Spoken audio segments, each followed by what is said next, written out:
ठीक आहे. आपण प्रिव्हियस लेक्चर कुठपर्यंत बघितलं 1 तारखेला? Path vector routing algorithm.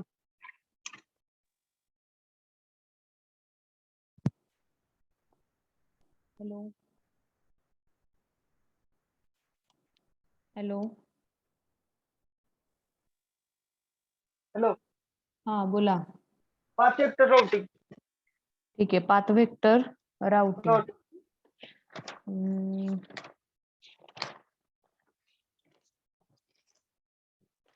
तुमचा नेक्स्ट पॉइंट जो आहे तो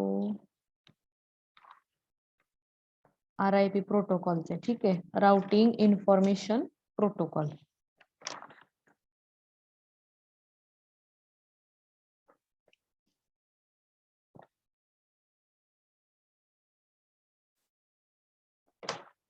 एक मिनिट.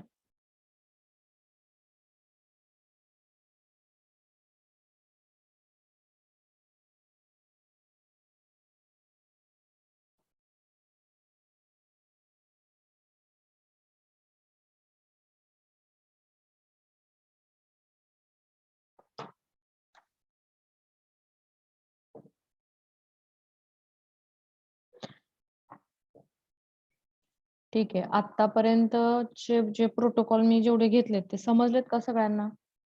का परत एकदा सांगायचेत? Yes, have you got all the protocols, all the points starting from introduction?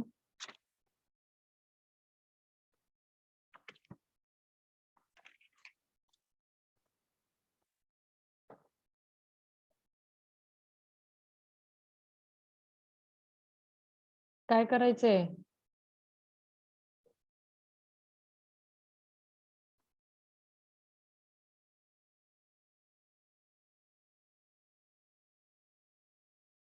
कोण सांगतंय का नाही? समजले सगळ्यांना म्हणजे? ठीक आहे. का परत एकदा रिपीट करायचे पॉइंट पुढचा प्रोटोकॉल चालू करायच्या अगोदर? रिपीट करा मॅम. ठीक आहे.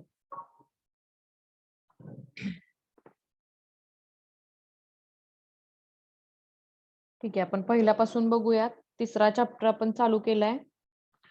Third chapter, that is unicast and multicast routing protocols. ठीक आहे.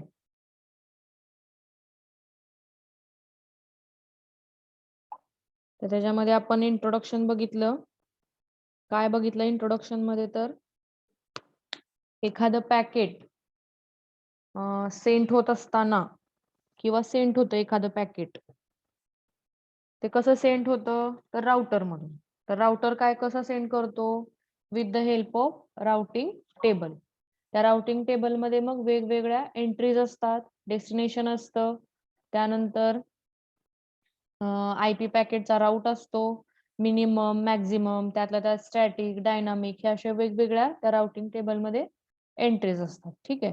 मग परत आपण असं सांगितलं की राउटिंग टेबल मध्ये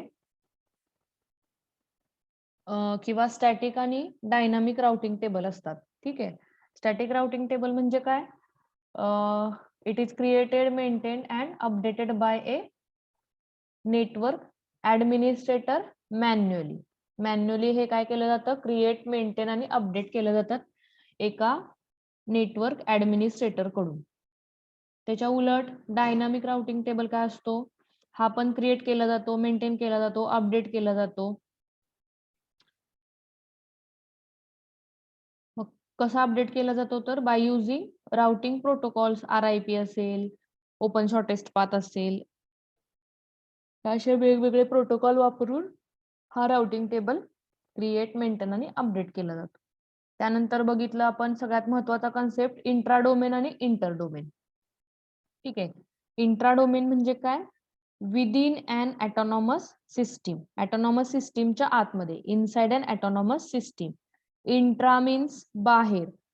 एक ऑटोनॉमस सिस्टीम, दुसरी, तिसरी, असं एकमेकांमध्ये communication, that is called as the intra domain. ठीक आहे. Routing inside an autonomous system is referred to as interdomain.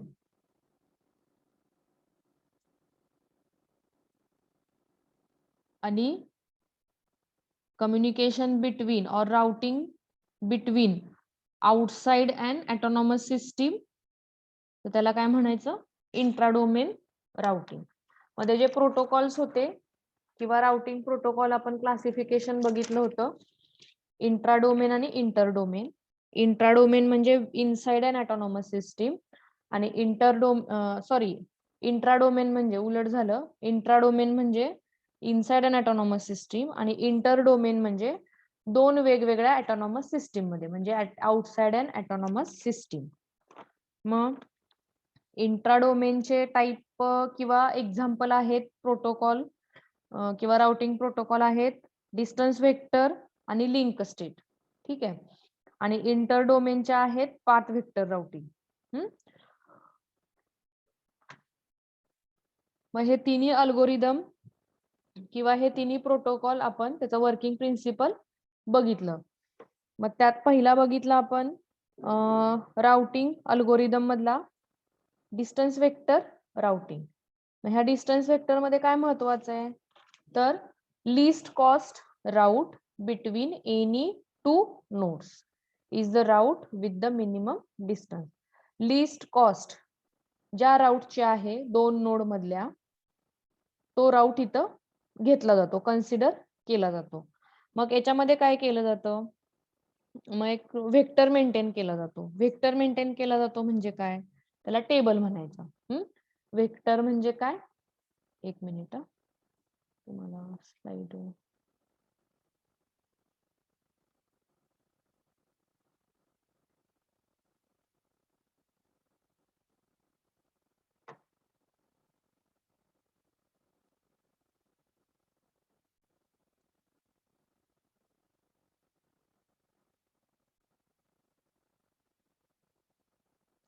ठीक आहे, स्लाइड दिसत असेल सगळ्यांना.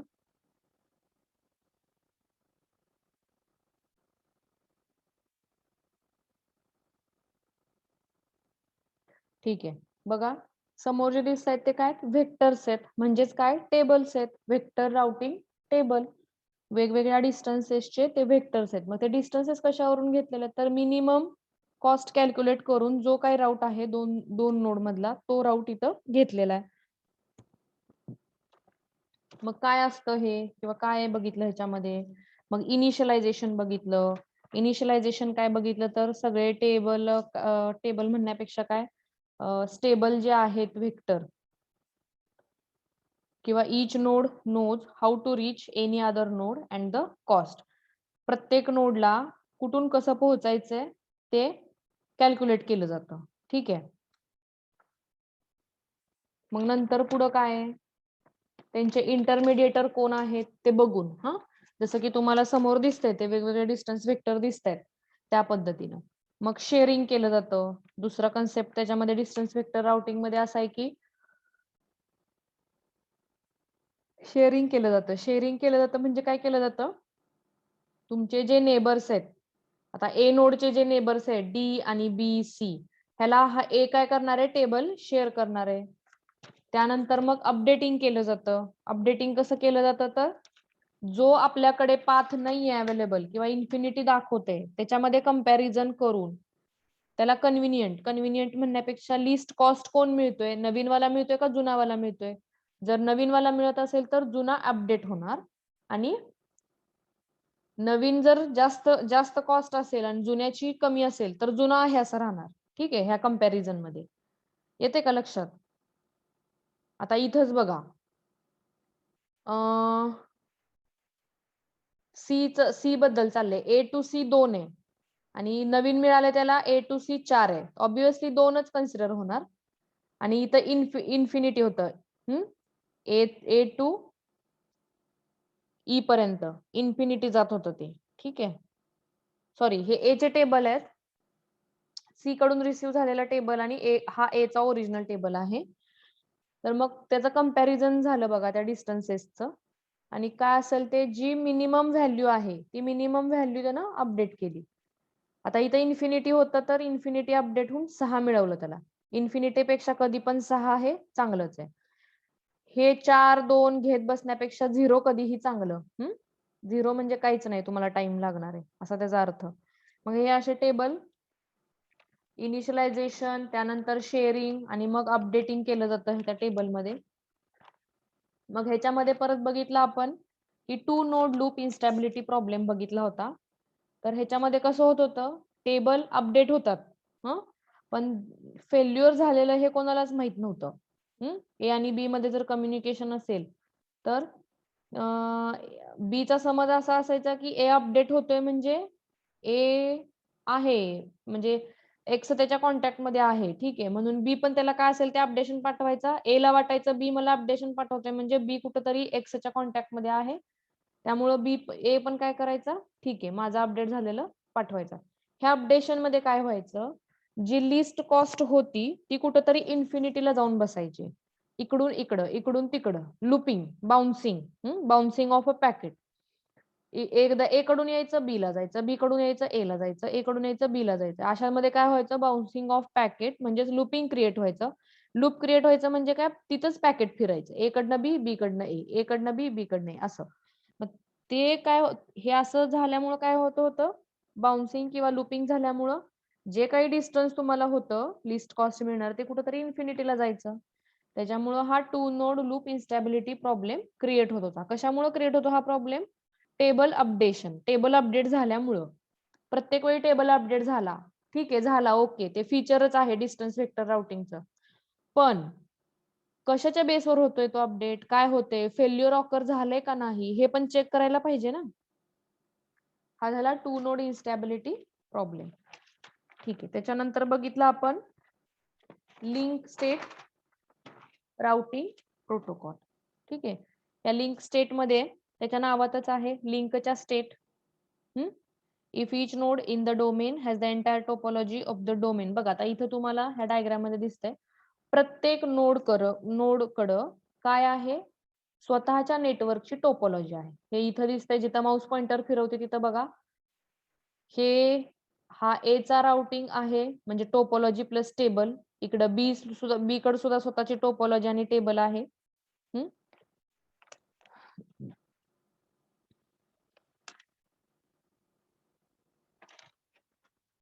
मग आता ह्याच्यामध्ये काय व्हायचं तर, किंवा काय होतं ह्या लिंक स्टेटमध्ये, तर मेट्रिक कन्सिडर केलं जातं. ठीक आहे, node A to B connected आहे तर किती मेट्रिकने आहे, प्रत्येक नोडशी आपल्या टोपोलॉजी मधल्या कसा कनेक्टेड आहे, किती मेट्रिकने आहे. मग आता ह्याच्यामध्ये काय केलं जातं, building of A routing table. Routing table build केले जातात. मग ते राउटिंग टेबल बिल्ड करताना अशा काही 4 स्टेप्स आहेत की त्या 4 स्टेपच्या बेसवरती काय होतं, तुमचं राउटिंग टेबल तयार होतो. मग बघा, पहिलं त्याच्यामध्ये होतं creation of the states of the links by each node called LSP. ठीक आहे, काय करायच्या, LSP क्रिएट करायच्या.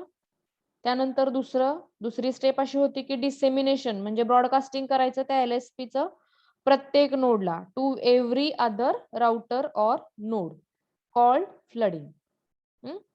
म्हणजे ज्या काही LSP आहेत क्रिएट केलेल्या त्याचं डिसेमिनेशन म्हणजे प्रत्येकाला त्या डिस्ट्रीब्यूट करायच्या. अशा डिस्ट्रीब्यूट करायच्या की, किंवा लिंक स्टेट मध्ये त्याला म्हटलंय फ्लडिंग केलं जातं. फ्लडिंग केलं जातं म्हणजे काय, गर्दी केली जाते, पण अशी गर्दी की ती इफिशियंट आणि रिलायबल वेनी ती गर्दी असायला पाहिजे. ठीक आहे, उगीच तुम्ही त्या LSP ची गर्दी केली आणि कुठंतरी तो नोडच क्रॅश झालाय असं होता कामा नये. तिसरी स्टेप अशी होती formation of A shortest path tree for each node. प्रत्येक नोड पासून शॉर्टेस्ट पाथ ट्री काय करायची, फॉर्म करायची.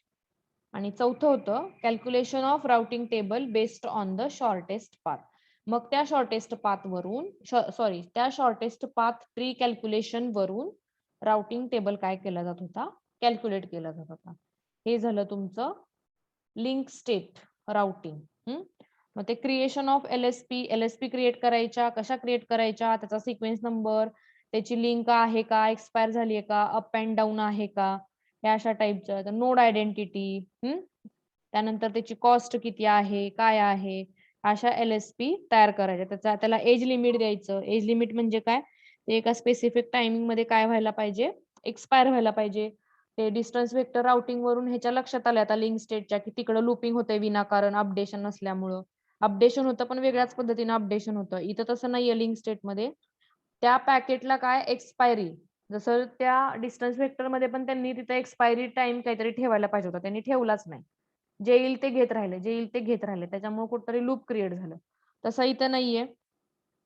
इथं एज, त्यानंतर काय त्याचं टाइम स्पॅम असेल, तर ते काय असेल ते कॅल्क्युलेट केला जातो इथं. पिरियोडिक बेसिस वरती असेल किंवा त्या टोपोलॉजी वरती बेस्ड असेल ते LSP किती वेळ राहायला पाहिजे. पिरियोडिक बेसिस म्हणजे काय, की बाबा 2 तासाचा वेळ दिलाय त्याला, 2 तासाच्या वेळेमध्येच त्यानं ते तिथपर्यंत हे केलं पाहिजे. नसेल, नाही गेलं तर ते एक्सपायर व्हायला पाहिजे, तिथं घेतलंच नाही गेलं पाहिजे असं. त्यानंतर फ्लडिंग ऑफ LSP पाठवायच्या म्हणजे त्याचं ब्रॉडकास्टिंग करायचं. त्यानंतर formation of shortest path tree by using Dijkstra's algorithm. Shortest path tree calculate करायची. कशी करायची, तर रूट नोड घ्यायचा आणि टेंटेटिव्ह आणि परमनंट मध्ये त्याचे 2 सेट करायचे. एक असेल तो टेंटेटिव्ह, एक असेल तो परमनंट.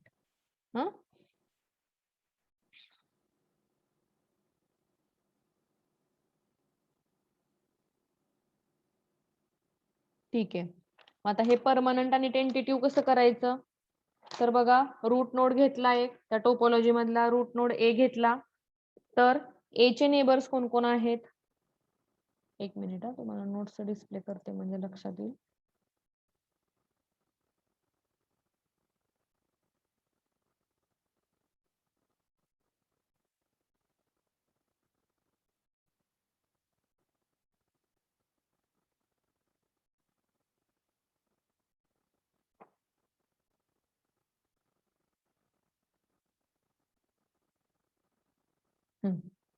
हे बघा,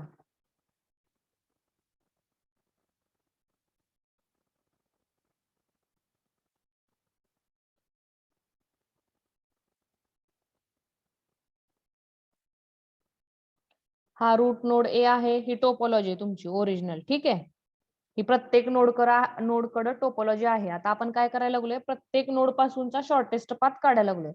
आता इथं फक्त तुम्हाला एक्झाम्पल दाखवले A चा नोड घेऊन. ठीक आहे, A हा रूट नोड धरून. मग A हा रूट नोड आहे, सध्या डिस्टन्स 0च आहे, A पासून A पर्यंत जाण्याचा 0 आहे. रूट नोड कन्सिडर केला. पुढं set a route to A and move A to tentative list. Second step अशी आहे, move A to permanent list and add B, C, D to tentative list. बघा, इथं A हा टेंटेटिव्ह मध्ये होता, route आहे त्याच्यामुळे काय केलंय, त्याला डार्क केले पहिल्यांदा मी, आणि नंतर त्याला टेंटेटिव्ह मध्ये घेतलाय. पुढे सेकंड स्टेप मध्ये काय केलंय, A ला परमनंट नोड केलाय आणि त्याचे टेंटेटिव्ह नोड काढलेले आहेत, दॅट इज द BCD, म्हणजे त्याचे नेबर्स घेतलेले आहेत मी. ठीक आहे, BCD. सध्या A चे जवळ कोण आहेत, D, C आणि B, E नाहीये. मग पुढच्या स्टेप मध्ये तिसऱ्या, move C to permanent and add E to tentative list. पुढे C ला काय केलंय, परमनंट केलंय आणि E हा टेंटेटिव्ह लिस्ट मध्ये घेतलाय, कारण C चा नेबर कोण आहे, E आहे, B आहे आणि D आहे. ऑलरेडी D आणि B घेतलेले आहेत, E राहतोय, E ला घेतलं. पुढं move D to permanent list. C ला आता केलं परमनंट, C ला केलं की मिनिमम 3 आहे 2 नंतर, मग D ला करायचं. ठीक आहे, मग पुढं B ला केलं का, तर हे 5 डिस्टन्स आहे आणि हे 6 आहे, E ला न करता B लाच केलं. आणि लास्टला E ला करायचं का, तर 6 डिस्टन्स आहे ते परमनंट लिस्ट मध्ये घ्यायचा E ला पण. म्हणजे तुमची टेंटेटिव्ह लिस्ट शेवटी काय होते, एम्प्टी होते आणि परमनंट लिस्ट मध्ये हे सगळे नोड येतात.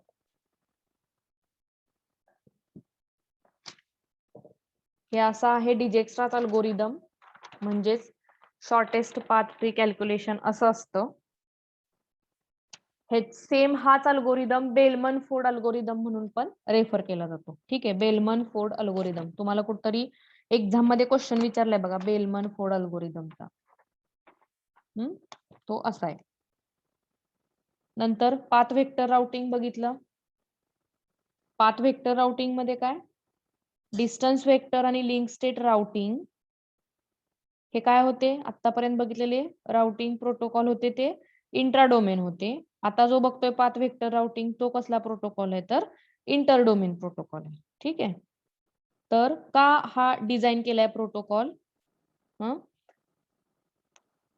किंवा प्रिव्हियस जे होते प्रोटोकॉल डिस्टन्स व्हेक्टर आणि लिंक स्टेट ते इंटर डोमेन राउटिंग त्याच्यासाठी सुटेबल नव्हते म्हणजे काय, स्केलेबिलिटी म्हणजे एका नेटवर्क मधून मोठ्या नेटवर्क मध्ये जर मला मूव्ह व्हायचं असेल माझं पॅकेट, तर त्यासाठी हे सुटेबल नव्हते प्रोटोकॉल. म्हणून पाथ व्हेक्टर राउटिंग हा त्याची गरज पडली डिझाईन करण्याची, path vector routing. Path vector routing मध्ये पण सोपं आहे. स्पीकर नोड असतो, त्यामध्ये प्रत्येक म्हणजे आपल्या ह्याच्यामध्ये आपल्या ऑटोनॉमस सिस्टीम मध्ये काय असणार आहे, स्पीकर नोड असणार आहे.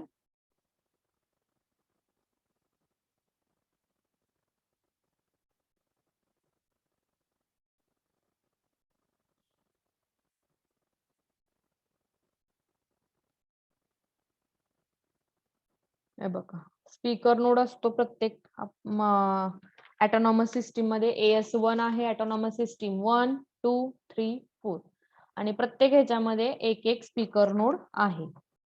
ठीक आहे. मग ते स्पीकर नोड किंवा त्याचे टेबल काय आहेत, तर टेबल काय, डेस्टिनेशन आणि पाथ. ह्याच्यामध्ये पण इनिशियलायझेशन आहे. At the beginning, each speaker node can know only the reachability of nodes inside its autonomous system. Then figure shows the initial tables for each speaker node. Figure जी दिसते ते प्रत्येक ह्याच्यामध्ये काय दाखवलंय, स्पीकर नोड साठीचा table दाखवलाय. Each table, बीच table, sorry A1 table, B1 table, C1 table आणि D1 टेबल. हे प्रत्येक काय आहेत, A1 म्हणजे काय, स्पीकर नोड आहे. C1 म्हणजे स्पीकर नोड आहे त्या ऑटोनॉमस सिस्टीम मधला. B1 म्हणजे पण स्पीकर नोड आहे. डायग्राम मध्ये दिसते तुम्हाला डार्क लाईन्स ज्या आहेत कनेक्टेड त्या त्या लिंक आहेत, त्या कम्युनिकेशनच्या लिंक आहेत त्या स्पीकर नोड मधल्या. समजा पॅकेट D1 टू A1 पाठवायचं असेल, बघा फिगर रेफर करा. पॅकेट समजा D1 टू A1 किंवा A1 टू D1 पाठवायचं असेल तर नॉट A1 टू D1, असं कन्सिडर करा की पॅकेट A2 नोड पासून D2 नोड पर्यंत पॅकेट यायचं असेल, म्हणजे पाथ तो असेल किंवा पॅकेट सोर्स असेल A2, डेस्टिनेशन असेल D2. ठीक आहे. तर A2 टू D2 कसं ट्रॅव्हल होईल, पॅकेट डायरेक्ट होईल का, नाही, with the help of speaker node. A2 A1 ला संपर्क करेल, A1 ला जवळ कोण आहे, C1, C1 नंतर D1, D1 नंतर D2. हे असं पॅकेट ट्रॅव्हल होईल with the help of speaker node. जरी A2 टू D2 डायरेक्ट जरी पाथ अवेलेबल असेल नसेल तर ते स्पीकर नोडच्या मदतीनंच कम्युनिकेशन करणार. This is the path vector routing. ठीक आहे. याच्यामध्ये शेअरिंग असतं, अपडेटिंग असतं, सेम डिस्टन्स व्हेक्टर राउटिंग सारखं. याच्यामध्ये लूप प्रिव्हेन्शन केलं जातं. Creation of loops can be avoided in the path vector routing. When a router receives a message, it checks to see if its autonomous system is in the path list to the destination. If it is, looping is involved and the message is ignored. जर नसेल तर message काय केला जाईल, ignore केला जाईल. आपल्या path list मध्ये आहे का तो पाथ, असेल तरच ते काय असेल ते पॅकेट पाठवलं जाईल, नसेल तर ते तिथंच इग्नोर केलं जाईल पॅकेट. म्हणजे इथं विनाकारण लूपिंग करत बसणार नाही, तो आधीच चेक करेल.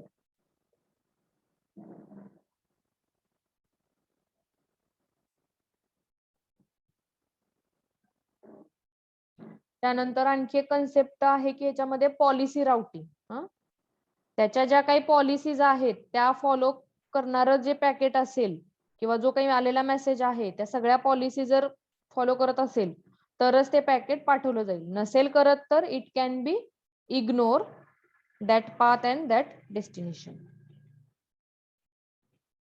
आणि ऑप्टिमम पाथ एक आहे याच्यामध्ये कन्सेप्ट. ऑप्टिमम पाथ म्हणजे काय, जो फायनलाइज पाथ आहे तो पाथ तो रेफर केला जाईल.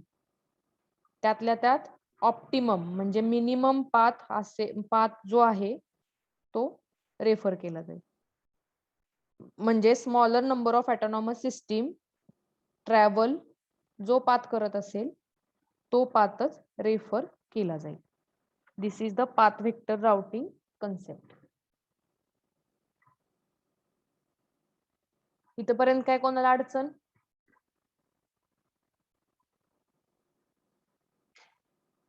येस.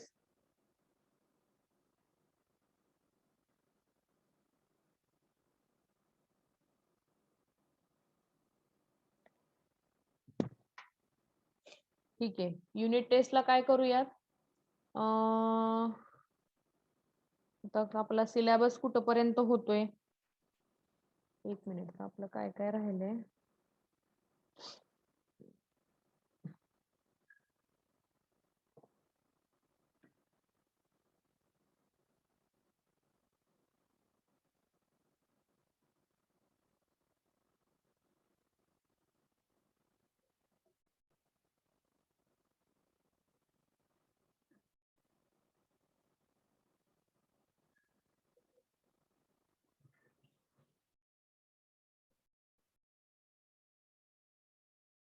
एक मिनिट हा.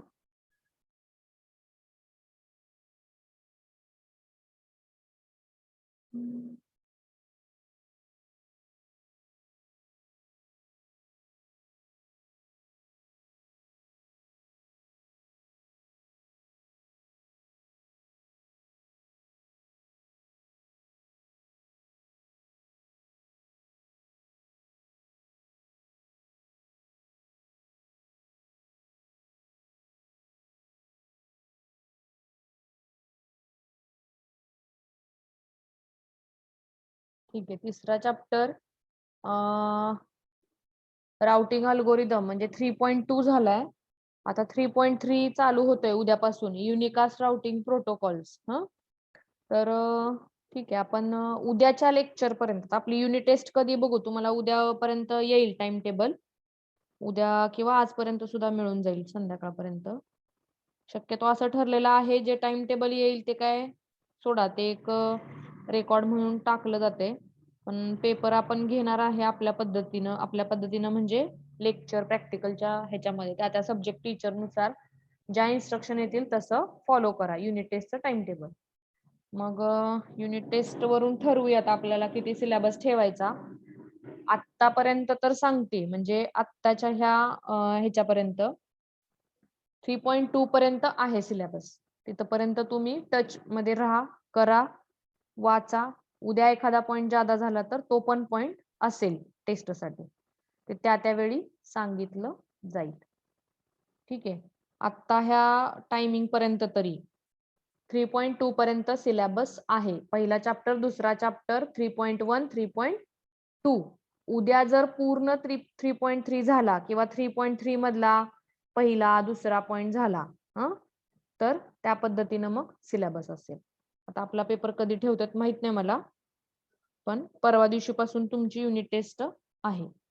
त्यामुळे अभ्यासाला लागा, अभ्यास करा. आपला तिसऱ्या चॅप्टर पर्यंत झालेला, तिसरा हाफ झालाय चॅप्टर. ऍक्च्युली तिसरा पूर्ण असतो तुमच्या युनिट टेस्टला, पण ठीक आहे, आपण तिसरा ऍटलिस्ट अर्ध्यापर्यंत तरी आलेलो आहे. आणि आणखी एक 3.4 पण झालाय बरं का आपला, मल्टीकास्ट, युनिकास्ट आणि ब्रॉडकास्ट. ते मला वाटतं मी तुम्हाला प्रिव्हियस चॅप्टर मध्ये शिकवलंय. एक मिनिट, तुम्हाला स्क्रीन शेअर करते मी, तुमच्या लक्षात येईल.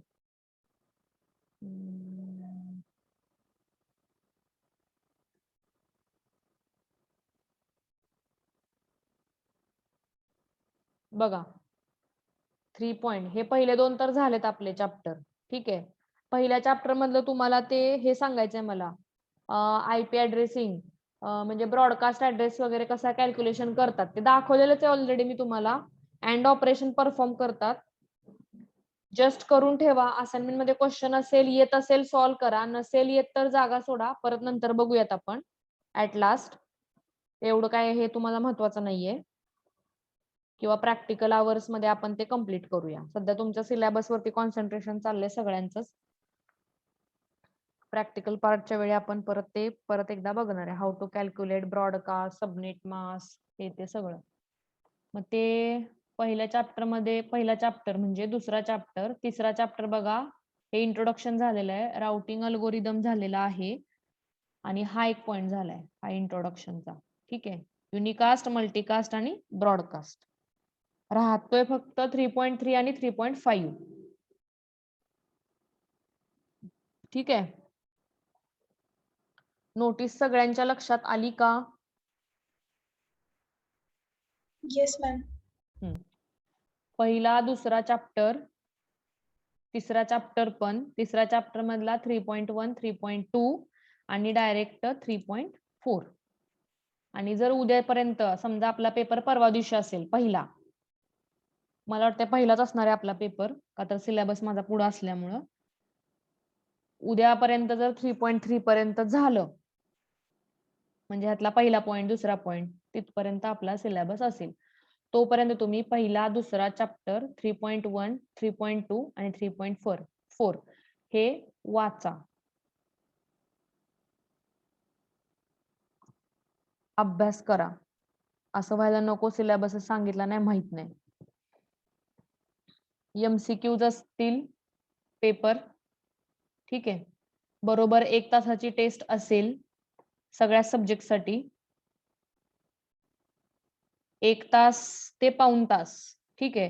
का तर ऑनलाईन MCQs आहेत, असे काही तुम्हाला आन्सर लिहायचे नाहीयेत. असं 1 तास असतं, आन्सर मोठे मोठे असतात, त्याच्यामुळं 1 तास किंवा पाऊण तास टेस्ट आहे. लिंक टाकल्यानंतर कोणीही रिझन सांगायचे नाहीत. रेंज नाही, आन्सर दिसत नाहीयेत, मग काय करू मॅडम, क्लिकच होत नाहीये, तो तुमचा प्रश्न आहे. ठीक आहे. ते तुम्ही जिथं रेंज आहे तिथं चेक करा. आपल्याला माहित असतं फेसबुक, शेअर चॅट वगैरे त्याला रेंज येत नसते घरात, त्यामुळे आपल्याला माहित असतं कुठं जाऊन रेंज येते तिथं जाऊन बसायचं तुम्ही अशा वेळी पण पेपर देताना. आणि व्यवस्थित इन टाइम पेपर सबमिट करायचा. बरोबर लिंक सरांनी अजून टायमिंग सांगितलेलं नाहीये, 1 तास का पाऊण तास, जेवढं टायमिंग असेल तेवढ्या ह्याच्यामध्ये तुमची लिंक क्लोज केली जाईल.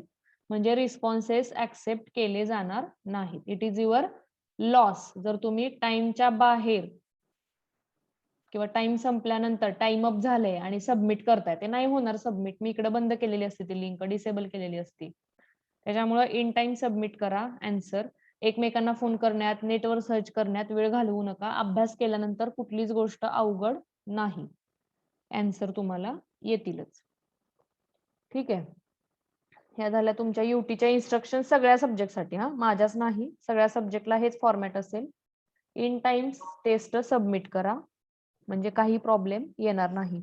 बरेच जण फोन करतात, मॅडम टेस्ट सबमिट झाली नाही, लिंकच नाहीये, असंच झालं तसंच झालं. एंटरटेन केलं जाणार नाही. कृपया त्या संदर्भात कोणी सुद्धा मला फोन करू नका की मॅडम लिंक चालू करा की, आणि राहिलंच माझं सोडवायचं. असे फुलिश रिझन किंवा फुलिश रिझनला इथे एंटरटेन केलं जाणार नाही. दुसरा पॉइंट असा आहे की तुमची अबसेंटी खूप आहे.